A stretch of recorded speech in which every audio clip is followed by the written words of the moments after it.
Hello everyone. मेरा नाम है विवेक कुमार यादव और आज हम लोग डिस्कस करने वाले हैं सीएस एग्जीक्यूटिव का दिसंबर 2023 का अभी का जो पेपर है, इसके जो आंसर्स है वो डिस्कस करूंगा। ओल्ड सिलेबस वाला है ये। यहाँ पे सबसे पहला क्वेश्चन है कि आपको एक्सेप्शंस बताने हैं लिमिटेड लाइबिलिटी का। लिमिटेड लाइबिलिटी के एक्सेप्शंस यहाँ पे हम लोग ने लिख के रखे हैं already. Number of members below the specified limit and business continues for more than 6 months. ठीक है, मान के चलिए फॉर एग्जांपल कोई एक पब्लिक कंपनी है, उसमें जो है मिनिमम क्राइटेरिया रहता है, ठीक है, थ्रेशोल्ड रहता है कि मिनिमम 7 मेंबर्स होने चाहिए, और वो कंपनी का जो थ्रेशोल्ड लिमिट है वो मतलब कम हो गया, मतलब मान के चलिए वहाँ पे 3 मेंबर्स निकल गए, सिर्फ 4 मेंबर्स बचे हैं, और वो 4 मेंबर्स के साथ में आप अपना बिजनेस कंटिन्यूसली रन कर रहे हो, और रन मतलब जब से 4 मेंबर हैं तब से लेकर अभी तक 6 महीने लैप्स हो चुके हैं, ठीक है। इन दैट केस आपका जो लिमिटेड लाइबिलिटी है वो अनलिमिटेड हो जाएगा।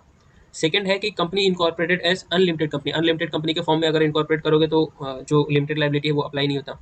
Company incorporated by furnishing false और इनकरेक्ट इन्फॉर्मेशन, गलत इन्फॉर्मेशन या फिर इनकरेक्ट इन्फॉर्मेशन देके अगर आप कंपनी इनकॉर्पोरेट करोगे तो आपकी लिमिटेड लाइबिलिटी जो है अनलिमिटेड हो जाएगी। In case of winding up it is appear that any business of the company has been carried with the intent to defraud, sorry to fraud creditors. ठीक है, winding up के time पे ऐसा मतलब मालूम पड़ा है कि आपके जो बिजनेस एक्टिविटीज़ हैं इस तरीके से थे कि आप क्रेडिटर्स को फ्रॉड कर सको।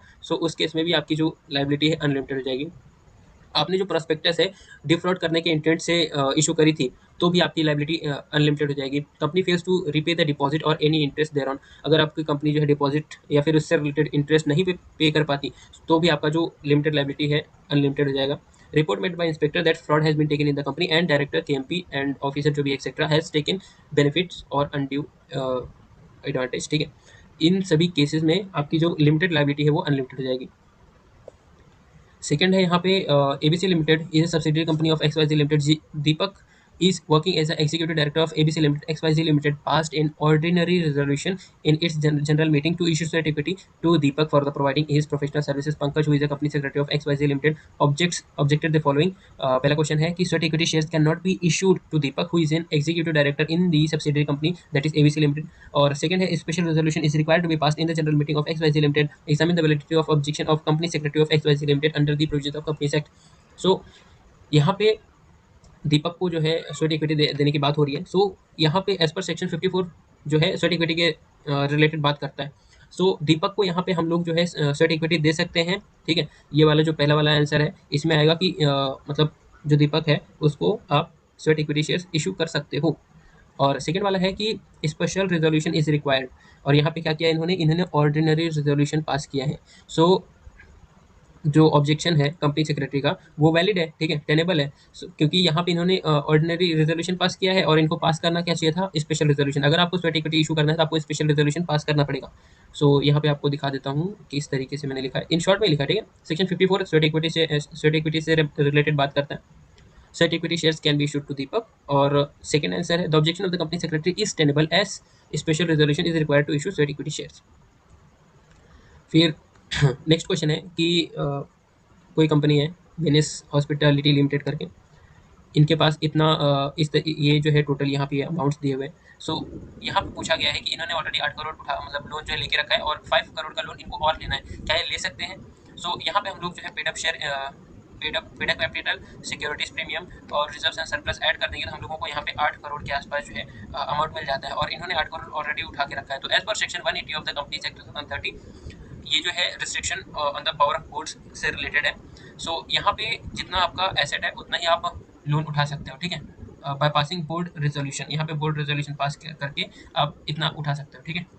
लेकिन इन्होंने 5 करोड़ जो और 5 करोड़ मतलब लोन लेना है उसके लिए बोर्ड रेजोल्यूशन पास किया है। ये जो है मतलब रॉन्ग है, इनको जो है मेंबर्स का अप्रूवल लेना पड़ेगा, ठीक है। यहाँ पे एसेट्स 8 करोड़ है, लायबिलिटी टोटल 8 करोड़ है। If money to be borrowed is less than the aggregate of paid up share capital reserves and surplus, board resolution is sufficient, ठीक है।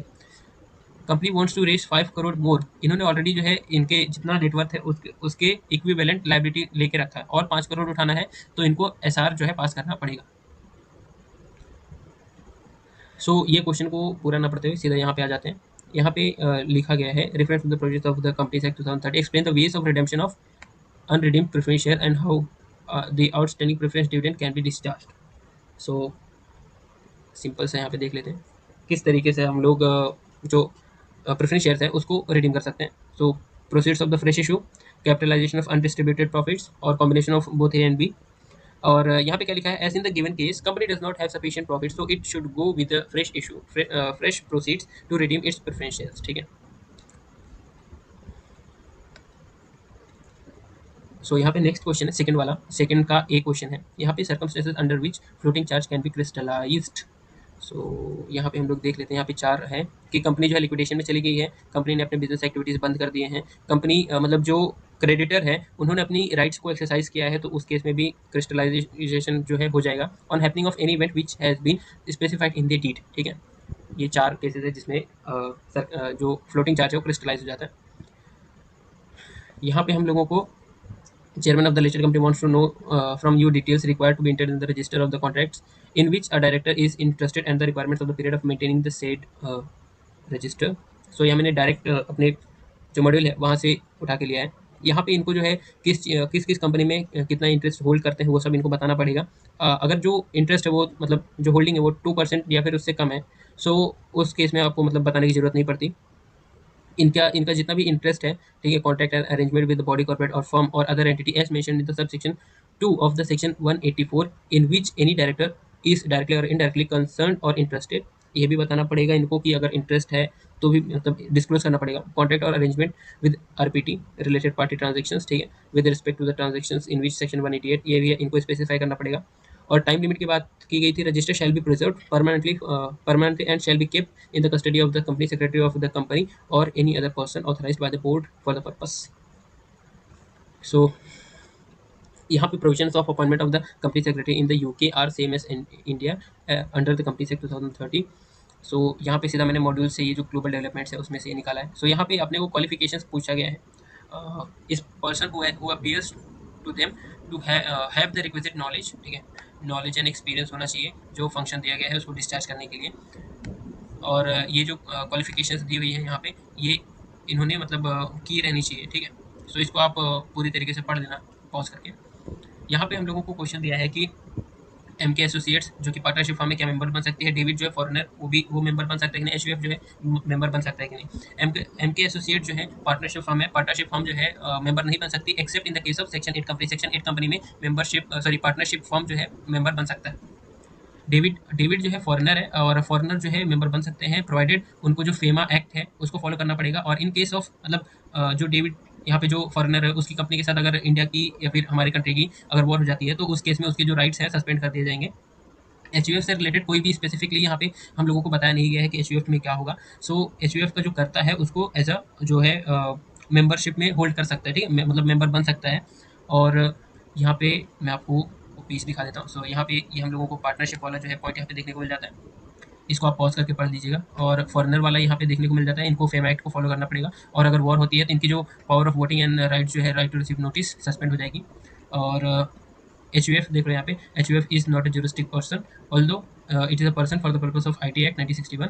सो यहाँ पे सीधा देखते हैं, the shares can be registered in the name of A as a karta of HUF as head. यहाँ पे एक केस लॉ दिया हुआ है तो एचयूएफ जो है होल्ड कर सकता है। सो यहाँ पे पूछा गया है कि हर घर तिरंगा जो है इस कैंपेन के लिए जो आईईपीएफ इन्वेस्टर एजुकेशन प्रोटेक्शन फंड का पैसा यूटिलाइज किया जा सकता है कि नहीं। सो इसका आंसर है कि हम लोग मतलब सेक्शन देखना पड़ेगा, सेक्शन 125। सो यहाँ पे ऑलरेडी कुछ स्पेसिफिकली मेंशन चीज़ें हैं, सिर्फ इनके लिए यूज़ किया जा सकता है, ठीक है, जैसे कि investor education, promotion of investor education and awareness protection, refund with respect to unclaimed dividend, mature deposit, mature debentures etcetera, reimbursement of legal expenses incurred in pursuing class action suit, और distribution of any disgorged amount eligible and identifiable applicant। मतलब court ने ऐसा कोई order दिया था जिसने मतलब जिसके ऊपर किसी पर्सन ने एक्ट किया और उसकी वजह से किसी पर्सन का जो है मतलब लॉस हुआ, ठीक है, सो उसको यहाँ से पैसा दे सकते हैं। Any other purpose identity incidental thereto in accordance with rule 3। So यहाँ पे स्पेसिफिकली मेंशन नहीं है कि जो चीज़ें हैं हर घर तिरंगा कैंपेन में यूज़ कर सकते हैं। सो मेरे हिसाब से जो है हर घर तिरंगा का जो कैंपेन है उसका पैसा investor education and protection fund का पैसा हर घर तिरंगा जैसे कैंपेन में यूज़ नहीं किया जा सकता। सो होप करता हूँ दोस्तों वीडियो आपको अच्छी लगी तो वीडियो को लाइक करके चैनल को सब्सक्राइब कर देना। और ये मेरा फर्स्ट वीडियो है, सो अगर यहाँ पे कुछ गलतियाँ हुई रहेंगी सो उसको माफ़ करना, क्योंकि मैंने अपना बेस्ट देने की कोशिश करी है और अगले पार्ट्स जो है जल्द से जल्द मैं अपलोड कर दूँगा। Bye bye, have a great day, take care.